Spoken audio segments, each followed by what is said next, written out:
الحمد لله وكفى وسلام على عباده الذين اصطفى أما بعد فأعوذ بالله من الشيطان الرجيم بسم الله الرحمن الرحيم وإذا سألك عبادي عني فإني قريب أجيب دعوة الداعي إذا دعان وقال رسول الله صلى الله عليه وسلم الدعاء سلاح المؤمن وعماد الدين ونور السماوات والأرض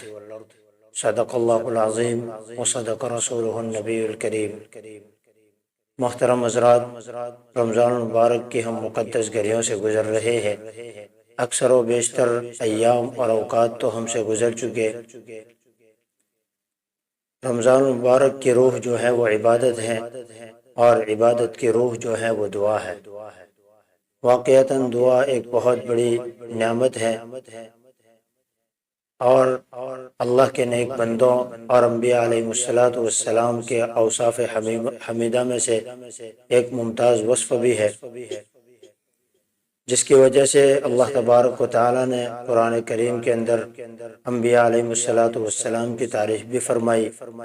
انہم کانوا یسارعون فی الخیرات ویدعوننا رغبا ورہبا۔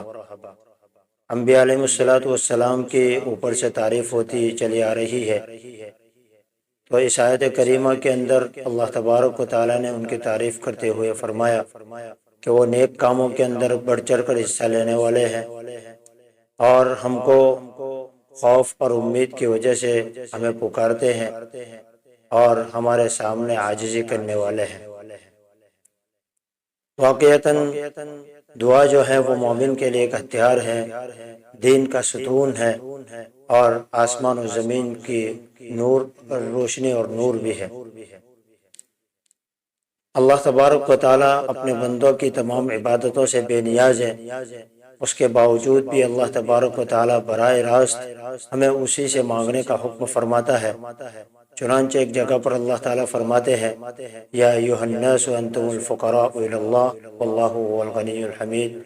کہ اے لوگو تم اللہ تعالیٰ کے محتاج ہو اور اللہ تعالیٰ بے نیاز ہے اور بڑی تعریف والا ہے۔ ایک دوسری جگہ پر اللہ تبارک و تعالیٰ بندوں کو دلاسا دیتے ہوئے فرماتے ہیں ادعوا ربکم تضرعا وخفیہ، کہ تم اپنے رب کو عاجزی کے ساتھ اور چپکے یاد کیا کرو اور اس سے مانگا کرو۔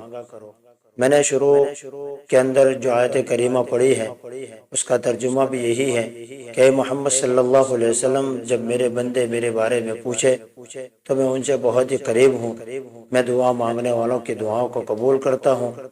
قریب تو کتنے قریب ہیں، ایک دوسری جگہ اللہ تعالیٰ ارشاد فرماتے ہیں وَنَحْنُ أَقْرَبُ إِلَيْهِ مِنْ حَبْلِ الْوَرِيدِ، کہ ہم ان سے ان کی شہ رگ سے بھی زیادہ قریب ہیں۔ اب دعا کتنی بڑی عبادت ہے اور کتنا بڑا ہتھیار ہے۔ دعا جو ہے وہ اللہ تبارک و تعالیٰ کے غصے کو بھی ٹھنڈا کرتی ہے۔ اسی لیے علماء نے لکھا ہے کہ آدمی کو خوشحالی کے اندر بھی، اور جب آدمی مصیبت کے اندر گرا ہوا ہو،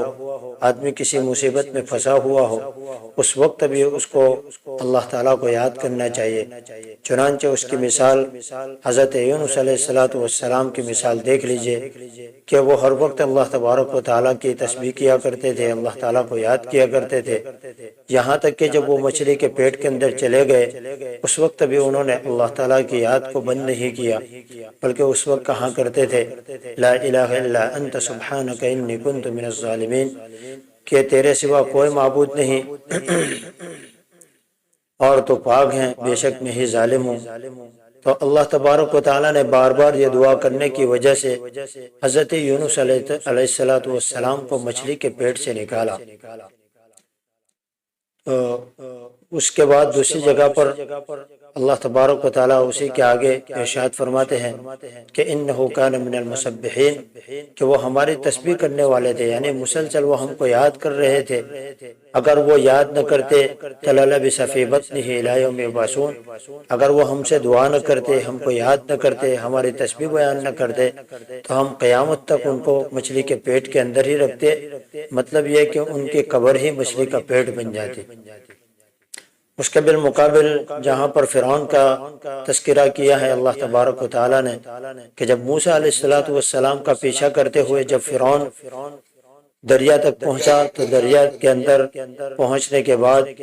وہ جب غرق ہونے لگا تو پھر اس نے کیا کہا کہ میں موسیٰ اور ہارون کے رب کے اوپر ایمان رکھتا ہوں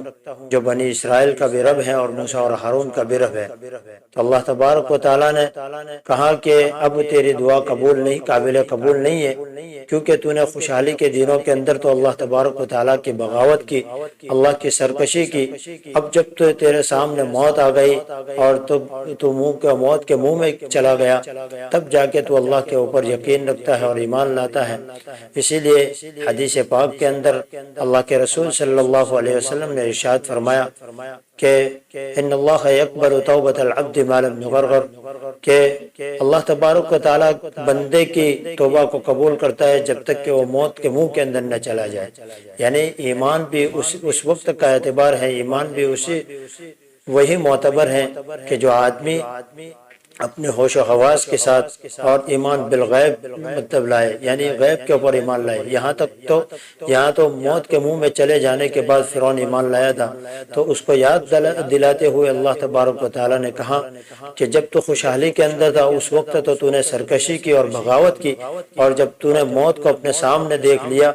تو پھر تو اب ایمان لا رہا ہے، اس لیے اب تیری دعا قبول نہیں ہے۔ اسی لیے علماء نے لکھا ہے کہ آدمی کو خوشحالی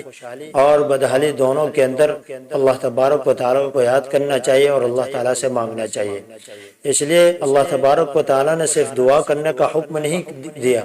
بلکہ اللہ تبارک و تعالیٰ نے اس کی قبولیت کے بھی وعدے کیے ہیں کہ جب بندہ ہم سے مانگتا ہے تو ہم اس کو دیتے ہیں۔ اب اللہ تبارک و تعالیٰ دعا کیسے قبول کرتے ہیں، اس کی بہت ساری شکلیں ہیں، کیونکہ اللہ تعالیٰ حکیم بھی ہے، اللہ تعالیٰ بندوں کی حکمتوں کو جانتے بھی ہیں، اور اللہ تعالیٰ جو ہے بندے کے دعاؤں کو قبولیت کے لیے کون سا وقت اچھا ہے اور بندے کی یہ دعا کس اعتبار سے قبول کرنے لائق ہے وہ اللہ تعالیٰ جانتے ہیں۔ اس لیے کبھی کبھی ایسا بھی ہوتا ہے کہ بندے کو وہی چیز مل جاتی ہے جو مانگتا ہے، یا پھر اس سے اچھی بدل ملتی ہے، یا نعمل بدل مل جاتی ہے، یا پھر اللہ تبارک و تعالیٰ اس مانگی ہوئی چیز کے بدلے میں اس کی کوئی مصیبت کو دور کر دیتے ہیں، یا پھر اللہ تبارک و تعالیٰ اس بندے مومن کے لیے اس دعا کو آخرت کے توشے کے طور پر ذخیرہ کر کے رکھ لیتے ہیں۔ یہ اللہ تعالیٰ کی حکمتوں کی بات ہے۔ اس لیے بندے کو چاہیے کہ دعا کے اندر مانگنے کے اندر کسر نہیں کرنی چاہیے، کیونکہ اللہ تبارک و تعالیٰ نہ مانگنے والے سے ناراض ہوتے ہیں اور مانگنے والے سے خوش ہوتے ہیں۔ اس لیے اللہ تبارک و تعالیٰ سے ہر وقت دعائیں کرنی چاہیے، کیونکہ کوئی بھی بندہ دنیا کے اندر ایسا نہیں ہے کہ جو دعا سے مستغنی ہو، یعنی اس کو دعا کی ضرورت نہ ہو، یہ ایسا کوئی بھی بندہ نہیں ہے، کیونکہ یہ تو انبیاء علیہ السلام کی بھی ضرورت تھی، صحابہ کرام کی بھی ضرورت تھی، تابعین اور تبع تابعین اور دنیا کے ہر شخص کی ضرورت ہے۔ کوئی بھی بندہ دنیا کے اندر یہ دعویٰ نہیں کر سکتا ہے کہ مجھے دعا کی ضرورت نہیں ہے۔ اس لیے اللہ تبارک و تعالیٰ سے ہر وقت جو بھی مانگنا ہو اللہ تعالیٰ سے ہی مانگنا ہو، اور اللہ تعالیٰ سے ہی ہماری تمام حاجت روائی کرنے کی اور ضرورت کو پورا کرنے کی اللہ تعالیٰ سے درخواست کرنی چاہیے۔ اب دعا کی قبولیت کب نہیں ہوتی، کون سے ایسے اسباب ہیں جس کی وجہ سے آدمی کی دعا رد ہو جاتی ہے، تو حدیث پاک کے اندر چند ایسے مواقع بیان کیے گئے کہ جس کی وجہ سے بندے کی دعا قبول نہیں ہوتی۔ سب سے پہلے اس میں چیز جو بتائی گئی وہ حرام غذا ہے۔ حدیث پاک کے اندر آتا ہے کہ بندہ لمبے لمبے سفر کرے گا، وہ غبار آلود ہوگا، اس کا چہرہ ایسا ہوگا کہ غبار آلود ہوگا، اور وہ پھر اپنے رب کو پکارے گا یا رب یا رب، لیکن اس کا کھانا حرام ہے، اس کا پینا حرام ہے، اس کا لباس حرام ہے، اور اس کی پرورش حرام غذا سے ہوئی ہے، تو اس کی دعا کہاں سے قبول ہوگی؟ دوسری بات جو بتائی وہ اخلاص، کہ اگر بندے کی دعا کے اندر اخلاص نہیں ہوگا تو اللہ تبارک و تعالیٰ جو ہے اس کے دعا کو قبول نہیں فرمائیں گے، کیونکہ انما الاعمال بالنیات، کہ اعمال کا دار و مدار نیتوں پر ہے، اور نیت جیسی ہوگی وہاں سے اوپر سے فیصلے بھی ایسے ہی ہوں گے۔ تیسری چیز جو بتلائی وہ قبولیت کا یقین، یعنی جب میں دعا کروں گا تو اللہ تبارک و تعالیٰ اس کو ضرور قبول کریں گے۔ اس دعا کی قبولیت کے یقین کے ساتھ بندے کو مانگنا چاہیے تاکہ اللہ تبارک و تعالیٰ کی طرف سے اس کو شرف قبولیت سے نوازا جائے۔ اور پھر اللہ تبارک و تعالیٰ نے فرمایا کہ جو بندہ اپنی زندگی کے اندر مجھ سے مانگنے کا عادی بن جاتا ہے تو پھر میں جو ہے بندہ جو ہے میں اس کا ہاتھ بن جاتا ہوں، اس کا پاؤں بن جاتا ہوں، اس کی آنکھ اور کان بن جاتا ہوں، یعنی پھر وہ جو ہے اس سے دیکھتا ہے، اس سے سنتا ہے، اس سے چلتا ہے، اس سے پکڑتا ہے، پھر وہ بندہ جو ہے اللہ تبارک و تعالیٰ کی مرضی کے مطابق ہر کام کرتا ہے، اور اللہ تبارک و تعالیٰ کی مرضی کے خلاف اس سے کوئی کام نہیں ہوتا۔ یہ کیوں ہوتا ہے؟ یہ اللہ تبارک و تعالیٰ سے مانگنے کے طفیل میں اللہ تبارک و تعالیٰ یہ چیز عطا کرتے ہیں۔ اس لیے آدمی کو چاہیے کہ اپنی زندگی کے اندر اللہ تبارک و تعالیٰ سے مانگنے کا اور دعا کرنے کا عادی بن جائے۔ اللہ تبارک و تعالیٰ سے دعا ہے کہ اللہ تعالیٰ ہم جتنی بھی دعائیں مانگتے ہیں وہ ہماری دعاؤں کو قبول فرمائے، اور اس کی حکمت کے اندر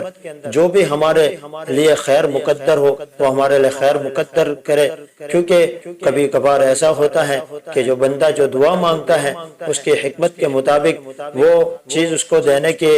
قابل نہیں ہوتی، اور اس کے بدلے میں اللہ تبارک و تعالیٰ کوئی اور چیز دینا چاہتا ہے جو اس کے لیے خیر ہوتی ہے اور اس کے لیے عافیت جس کے اندر ہوتی ہے وہ اللہ تبارک و تعالیٰ دیتے ہیں۔ اس لیے آدمی کو دعا مانگنے کے بعد اپنا دل چھوٹا نہیں کرنا چاہیے، بلکہ دعا مانگنے کے بعد اللہ کی حکمتوں کے اوپر اس کو چھوڑ دینا چاہیے۔ اللہ تبارک و تعالیٰ ہمیں اس رمضان مبارک کے اندر جتنی بھی دعائیں ہم نے مانگی ہے اس کے اندر جو ہمارے لیے عافیت اور خیر ہو اس کو مقدر فرمائے، اور ہمارے دعاؤں کو قبول فرمائے، اور ہمیں دعاؤں کے آداب کے ساتھ اور